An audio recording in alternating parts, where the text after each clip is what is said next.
하나님의 말씀 사사기 2장 말씀입니다. 사사기 2장 1절에서 10절까지의 말씀입니다.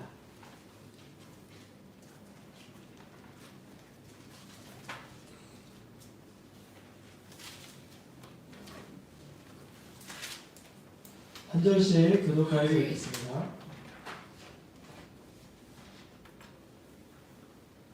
여호와의 사자가 길갈에서부터 보김으로 올라오면 말하되 내가 너희를 애굽에서 올라오게 하여 내가 너희의 조상들에게 맹세한 땅으로 들어가게 하였으며 또 내가 이르기를 내가 너희와 함께 한 언약을 영원히 어기지 아니하리니 너희는 이 땅의 주민과 언약을 맺지 말며 그들의 제단들을 하였거나 너희가 목소리를 듣지 아니하였으니 어찌하여 그리하였느냐.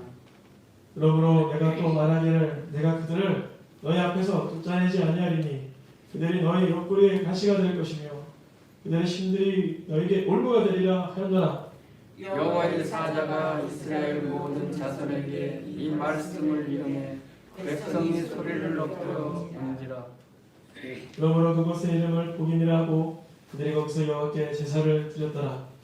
전에 여호수아가 백성을 보내매 이스라엘 자손이 각기 그들의 기업으로 가서 땅을 차지하였고 백성이 여호수아가 사는 날 동안과 여호수아 뒤에 승전한 장로들 곧 여호와께서 이스라엘을 위하여 행하신 모든 큰 일을 본 자들이 사는 날 동안에 여호와를 섬겼더라. 여호와의 종의 아들 여호수아가 110세의 중에 우리가 그의 기업의 경내 에브라임 산지 가스산 북쪽 딥낫 헤레스의 장사였고 그 세의 사람도 다 그 조상들에게로 돌아갔고 그 위에 일어나는 다른 세대는 여호와를 알지 못하며 여호와께서 이스라엘을 위하여 행하신 일도 알지 못하였더라. 아멘. 우리가 사사기 강의가 들어온 지 오늘로 3주차입니다. 중간에 다니엘 기도회를 3주를 해서 잊혀진 내용들이 있어서 조금 반복을 하고 오늘 본문으로 이어 들어가려고 합니다. 사사들을 통해서 사사기에는 사사들이 12사사, 어떤 사람은 사사 아닌 사람까지 포함하여 13명의 사사이다 이렇게 말을 또 하긴 하는데요. 이 여러 사사들을 통해서 보는 구원자의 특징들이 다 조합이 되면 예수님의 구원하심의 모습이 조금 비춰져 보이긴 합니다. 죄된 인간들이 전쟁을 통해서 또한 여러 지혜를 통해서 사람들을 이방 민족에게서 구원하는 그 모습이 어찌 완전할 수 있겠습니까? 부족하죠. 불완전하죠. 그런데 그런 사사들의 모습을 통해서 예수님의 구원하심의 그런 전략들이 조금씩 비춰져요. 예를 들어 가장 이해하기 쉬운 걸 하나 드려볼게요. 마지막 사사가 누구죠? 마지막 사사는 삼손입니다. 누구라고요? 삼손. 삼손이 사사기 17장에 나오는 가장 마지막 사사인데요. 삼손이 여러분 가장 기억나는 말씀 중에 하나가 그가 살았을 때 죽인 자보다 죽을 때 죽인 자가 더 많았다. 근데 이것도 사실 예언 중에 하나예요. 예수님께서 이 땅에 계실 때 귀신들을 물리쳤어 안 물리쳤어요? 물리쳤죠. 물론 물리쳤죠. 예수님 이 땅에 계실 때 예수님이 가는 곳마다 귀신들이 알고 도망가고 무서워서 숨었고 막 그랬잖아요. 예수님 선포하면 바로 떠나가고 그랬는데요. 예수님의 십자가 사건이 성령의 조명으로 그 사람에게 나의 사건이다 들어오는 순간 말하지 않아도 이 속에 있는 귀신들이 많이 떠나갑니다. 물론 100%다 떠나가기도 하지만 때로는 예수를 믿어도 귀신에 미혹받거나 사단에 미혹받는 일도 있습니다. 구원 못 받았다는 얘기가 아니에요. 예수님을 믿고도 귀신의 미혹을 받아요? 안 받아요? 받아요. 왜 그런 일이 생기냐면요. 이 땅에 있는 동안 우리는 불완전하기 때문에 예수 이름의 권세를 사용하면 물론 손쉽게 떠나가지만 예수님을 내 구주로 믿는다 하지만 여전히 세속을 따르다 보면 나도 모르게 세상에서 주는 쾌락과 유혹과 미혹됩니다. 수많은 어두운 영이 나를 장악합니다. 마치 그 영은 구원받았지 몰랐지만 육체는 사단에게 매어놓은 상태가 되는 것처럼 이 땅의 삶이 엉망진창 될 수도 있어요. 근데 예수님께서 이 땅에서 수많은 귀신들을 살아계셨을 때 물리쳤지만 내어놓아 쫓아주셨지만 예수님의 십자가 사건으로 인해서 사단의 뭐가 박살났다 그래요? 머리가 박살났다 그러잖아요. 그러니까 완전한 승리를 십자가상에서 원수 마귀의 계략을 죽으시면서 살아계실 때 몰아낸 그 귀신의 그런 액션들보다 훨씬 큰 영적인 승리가 나타난 것입니다. 그것이 삼손에게서 조금 볼 수 있는 것이에요. 예를 들어서 불량대로 살다가 사람들이 첩의 아들이라 해서 내어줬다가 부름을 받은 사람이 있어요. 누구죠? 있다라는 사람인데 그 사람은 사실 사람들에게 총망받는 혈족이나 이런 상황이 아니었어요. 예수님도 어느 동네 사람이라고 그러죠?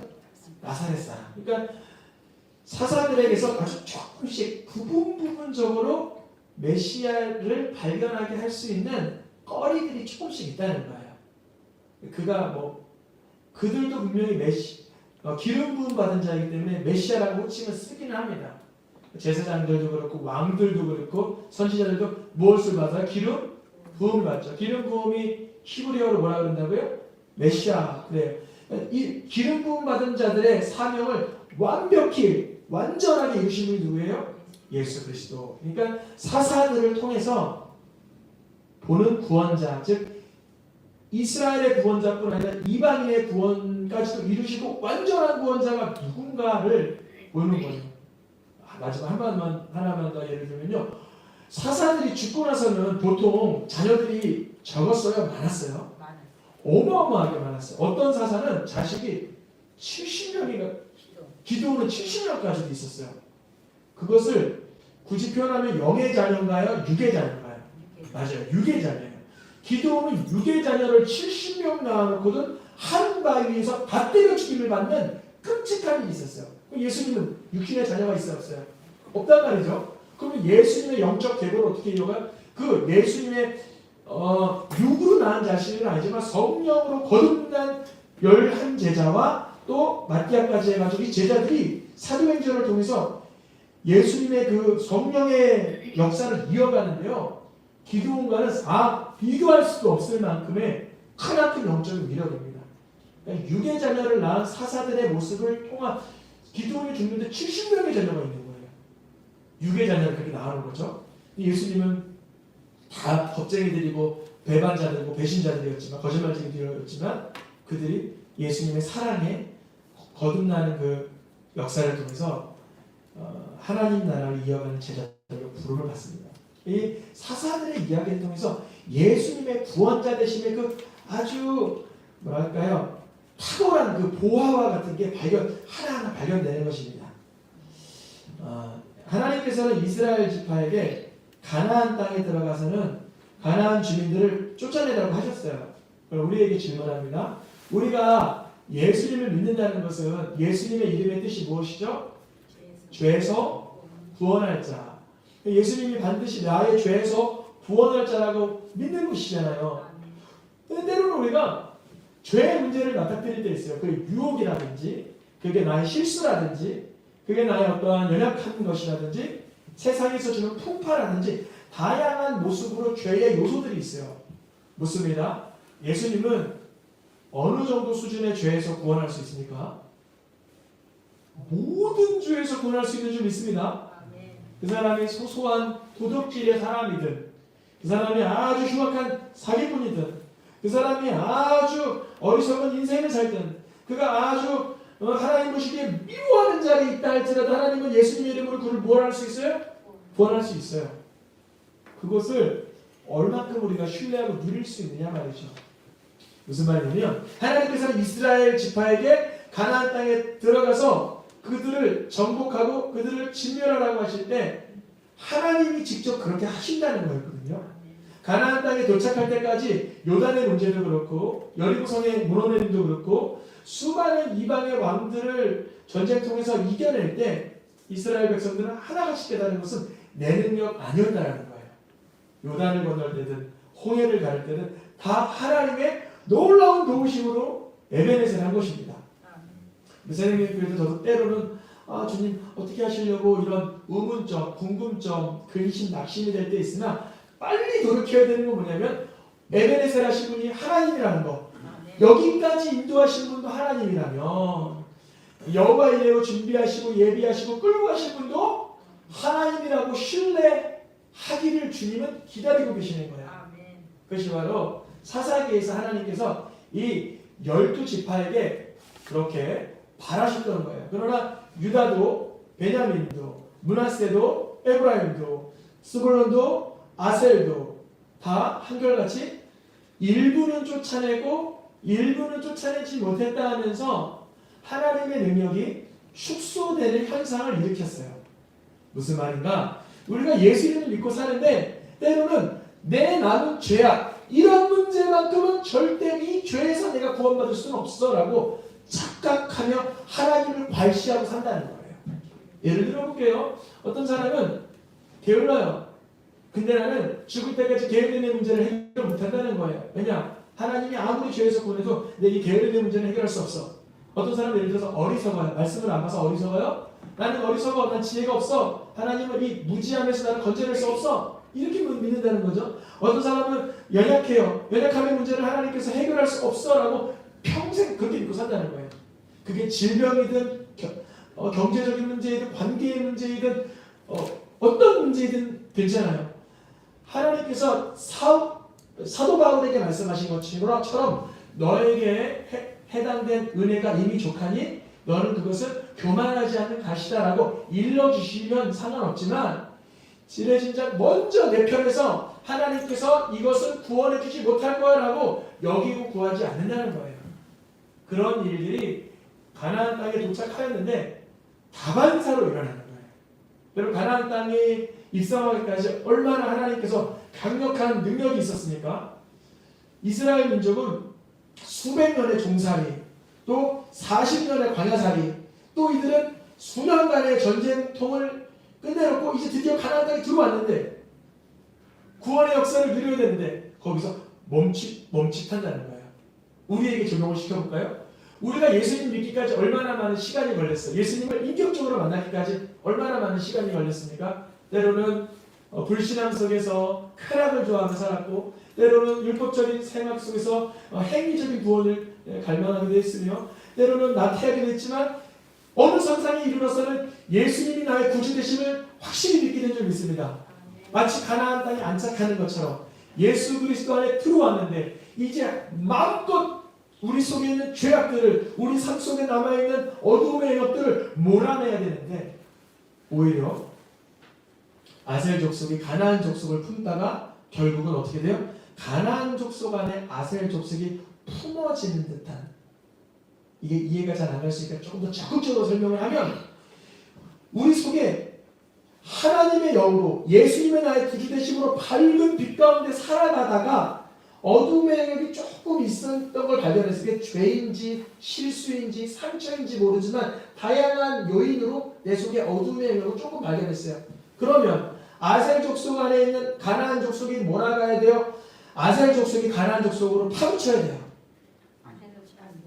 몰아내야 되잖아요. 우리 속에 있는 그리스도 예수께서 예수여 내 안에 장기가 연약해요. 허리가 연약해요. 경제적인 문제가 있어요. 관계적인 아픔이 있어요. 삶의 근심이 있어요. 이것을 막 하나님께 아뢰드려야 되는 줄 믿습니다. 반대 상황이 되어버린 거예요. 가나안 족속이 아셀 족속을 둘러내면서 막 엄습하기 시작하는 거예요. 여전히 아셀 족속은 12지파예요? 12지파 아니에요? 여전히 12지파예요. 즉 예수님을 믿는 하나님의 자녀는 맞아요. 근데 어두움에 눌려 세상의 어떠한 고통에 눌려 사는 형국이 되어가고 있었다는 거죠. 가나안 문화는 이 가나안 족속을 왜 이렇게 가나안 족속을 진멸해야 된다 그러냐면요. 역사적으로 고대 이때의 가나안 문명을 보면 우리가 오늘날 보기에도 너무나 끔찍하고 추악한 문명들이었어요. 문화들이 있었습니다.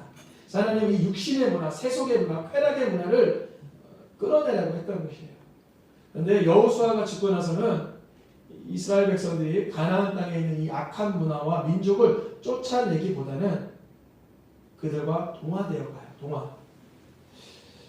이게 왜 동화되어 간다는 표현을 쓰냐면 납달리가 처음에는 쫓아내지 못하였으나 나중에는 가나안 족속이 강해서 못 쫓아낸 거예요. 그들에게 노역을 하면서 그들이 편리하기 때문에 안 쫓아낸 거예요. 맞아요. 바로 그거예요. 우리에게 있는 죄성 중에 일부는요. 우리에게 남아서 노역을 하는 것처럼 그렇게 돼요.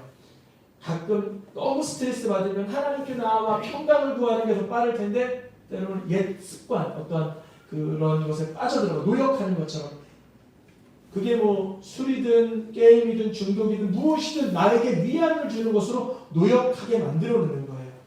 어떠한 문제인지 모르겠지만 그래서 납달리 족속이 있긴 있지만 그보다 더 큰 족속이 누구예요?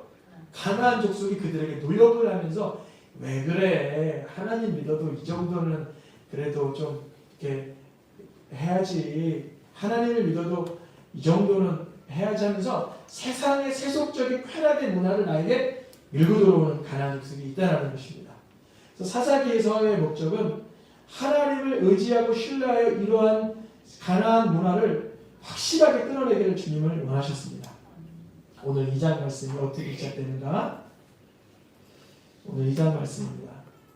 너희는 이 땅의 주민과 언약을 맺지 말고 그들의 제단 우상들을 파괴하라 했는데 하나님의 목소리를 귀담아 듣지 않았어요. 다시 여쭤봅니다. 이들이 귀담아 들었으면 쫓아냈을까요? 아니요. 그래도 쫓아내지 못할 수는 있어요. 그런데 여기서 문제가 갈라지고 자세히 봐요. 하나님의 말씀대로 이 그들과 언약하지 않고 우상을 깨뜨리기 위하여 애쓴 사람은 내가 하지 못하여도 하나님께 간구하게 됩니다. 아멘? 하나님 내가 그리하려고 해도 그리할 수 없음을 깨달았습니다. 주여 내가 이 이방 주민 언약 우상들을 헐어버릴 수 있도록 능력을 주시옵소서 구하게 된다는 거예요. 근데 반대로 하나님의 목소리를 듣지 않으면 적당한 세상과 타협과 세상과의 어떤 쾌락과의 밀거래를 도무지 어쩔 수 없잖아. 나도 뭐 다 이렇게 사는데 나라고 뭐 별 수 있겠어 하면서 하나님의 음성을 듣지 않는 거예요. 너희 왜 못 쫓아냈냐라는 게 포인트라기보다 이 뒷부분에 똑같이 주님 말씀하시지만 하나님의 말씀이 너에게 그렇게 안 중요하더냐 이거예요. 마치 이런 모습이 같아요. 야 신발 정리 좀 해라. 아빠가 시켜요. 그럼 아이가 신발 정리할 줄 몰라서 한참 서성이면서 잘 못해서 짝이 다 안 맞게 정리를 했어요. 그러면 아빠가 뭐라 그러냐면 너무 잘했다. 순종했구나. 다음번에 할 때 이렇게 하면 더 예쁘게 정리가 되지. 또 어떤 애는 할 줄 모른다고 나 어차피 할 줄 모르는데 안 해도 되지 않아서 불순종의 영으로 잘 되든 못되든 관심이 없는 거예요. 여러분 하나님의 말씀에 우리가 관심이 부어지기를 축원합니다. 하나님이 뭐라고 말씀하시면 너희가 내 목소리 안 듣고 그 말씀을 아예 업신여겼으니까 누가 쫓아내지 않는다 그러셨어요? 내가 쫓아내지 않는다. 그럼 이전에도 가나안 땅에 들어오기까지 가나안 주변 백성 그 많은 민족들과 전쟁했을 때 누가 싸워주신 거예요? 하나님 싸워주셨다는 거예요. 그러니까 오늘도 우리가 깨달아야 될 것은 또다시 우리가 당면하는 문제들 또 어떠한 사건들이라도 이건 내가 그동안 해본 것과 너무 다른데 이건 좀 힘들겠다라고 여기지 마시고 이전에도 하나님께서 도우셨으니 오늘도 주님께 의탁하자라는 마음을 갖기를 축원합니다. 그렇게 안 한다면 내가 적당히 타협하는 인생의 그 문제가 오히려 우리에게 가시가 되거나 올무가 된다는 거예요. 똑같은 말씀이죠. 목소리를 순종하지 아니하여서 나도 쫓아내어 주지 아니할 거야. 그래요. 그 이유는 뭘까요? 그 남겨놓은 이유는 뭐냐면요. 하나님의 말씀을 지켜 행하려고 하나 아니 하나를 보는 거예요. 우리의 삶에 병의 문제, 질병의 문제, 경제의 문제, 관계의 문제가 있습니다. 그때 하나님의 음성에 귀 기울여서 하나님께 구하실 수 있기를 축원합니다. 말씀이 우리가 너 지켰어 안 지켰어? 지키려고 했는가? 듣지 않았는가? 사실 우리가 율법을 완성할 수 있으면 예수님께서 왜 땅에 오셨습니까? 완성할 수 없는 부분이 많죠. 근데 그 말씀을 듣고 죽기까지 살아가고 이웃을 내 몸과 같이 살아가고 하나님 기뻐하는 대로 나아가는 삶을 우리가 사모하기를 주님 원하시는 줄 믿습니다. 그러한 삶을 여호수아가 살아있는 동안은 누구를 섬겼다 그래요? 여호와를 섬겼다. 여러분 우리 장로님 권사님들이 살아계신 동안 자녀들이 여호와를 잘 섬기길 축원합니다. 그러나 우리 어르신들 세대, 우리 부모들 세대가 주님의 나라 가도 우리 자녀들이 하나님이 행하신 일을 알고 끝까지 믿음으로 굳건히 서가기를 축원합니다. 아멘.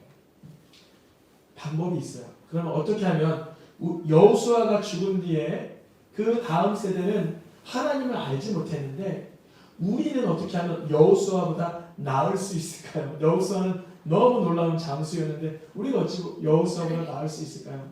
우리가요, 우리의 삶에서 하나님의 성령으로 몰아내고 내어쫓는 삶을 계속 아이들에게 내비쳐줘야 되는 거예요.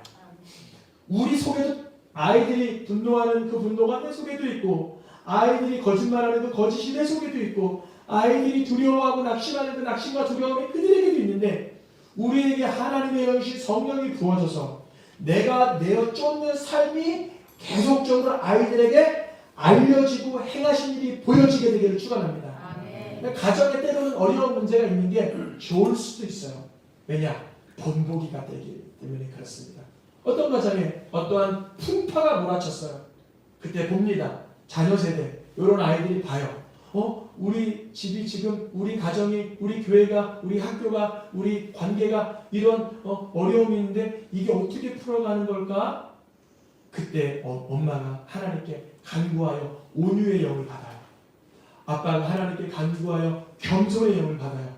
부모가 하나님께 간구하여 회개의 영을 받아요. 그 가정에 그 비슷한 풍파가 또 오면 그 아이들이 뭘 배울 거예요? 나중에 회개하는 거, 온유한 거, 엎드리는 거를 본 그대로 따라가는 거예요.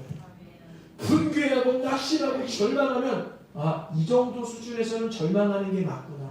여러분 아이들 두고 우리가 야 너 그 왜 그런 거 갖다가 낙심하고 왜 삐지고 그러냐 그러면 안 돼요. 우리가 내가 삐질 만한 일에, 내가 분개할 만한 일에, 내가 괴로울 만한 일에 하나님의 영, 성령으로 쫓아내는 삶이 부어져야 됩니다. 아멘. 그때 그것이 이 아이들에게 교훈으로, 역사로 남는 것입니다. 아멘. 이 사사 시대에 사사가 죽고 나서 그 백성들이 또다시 바알로 돌아서고 아세라로 돌아서게 되는 까닭들이 왜 그러했나 보면 이 사사들의 자녀들이 대부분 부모의 사사된 그 구원함의 그 전쟁통의 구원은 받지만 정말 하나님의 영이 내면적으로 임재해서 하나님의 거룩함을 따르는 그 삶을 자주 경험해보지 못했습니다. 수많은 경우를 해서 자녀들 간의 다툼과 죽임과 싸움과 분쟁이 있습니다. 심지어 레위 지파까지 그런 일이 있었죠. 우리가 사사를 통해서 하나님 사사시대에도 쫓아내지 못한 수많은 강력한 이방 군대들이 있었습니다. 오늘날 우리 가정이나 우리 사업장이나 내 한 개인의 심령 안에도 이거는 주님 나라 갈 때까지 못 고칠 나의 연약함이야. 이거는 하나님이 오셔도 안 돼. 라는 말한 문제들이 주님께 다 올려드리기를 축원합니다.